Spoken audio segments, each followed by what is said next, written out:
Hey friends, welcome back to the Reluctant Leader Podcast, the place where we figure out how to lead like Jesus, even when we stumble. I'm Paul, your host, and today's episode is all about a leadership strategy that Jesus modeled that a lot of us forget. Presence before performance. We're going to unpack it through a quiet little verse that has some really loud implications. I'm going to talk to you about some takeaways and some ways that we can practice it. Let's dive in to Mark 3:14. Let's go back to the moment when Jesus chose the 12. It says that he appointed 12 that they might be with him and that he might send them out to preach. That order matters. He said he wanted them to be with him and then he sent them. Not train them fast and push them out, or test their resume, or check their ministry GPA. Jesus chose to build presence before launching them into purpose. So here's 3 takeaways from that. Number 1, presence builds trust.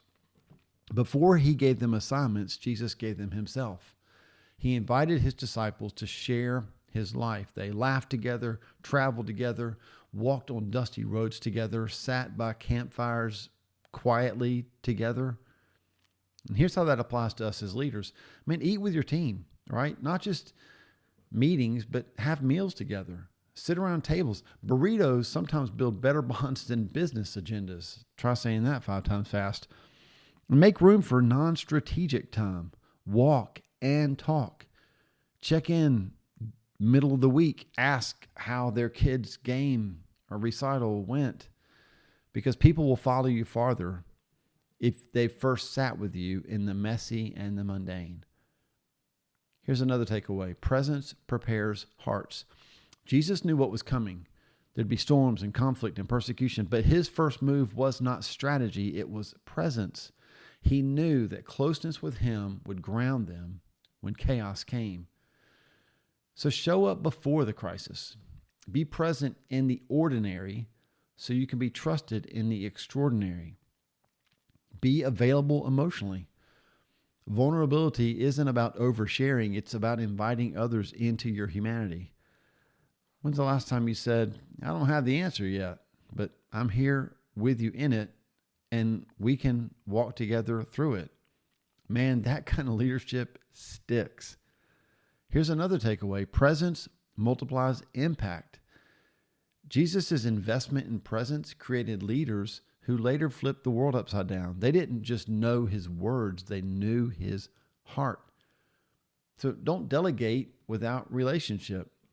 Before you send people out to do big things, spend time helping them become the kind of people who can carry the weight of big things. Mentor in moments. Not everything has to have a formal plan. Some of the best leadership development happens on a car ride or in the kitchen, or I just thought of this text that you send. The more you're present with your people, the more they'll embody your heart when you're not in the room. So let's try to land this plane with some practical handles. Number 1, schedule presence, not just projects. Block out with them time on your calendar. Even if it's just 30 minutes to chat or walk. If Jesus could do it with 12, you and I can definitely do it with 2 or 3. Make eye contact and put down the phone. Being physically there is not the same as being present. Give someone your face, not just seeing your face on a phone or your thumbs as they text while you're supposed to be listening. Adopt the first 5 rule. Maybe the first 5 minutes of every team interaction, just no task talk. Ask about their life. Show them that you see them.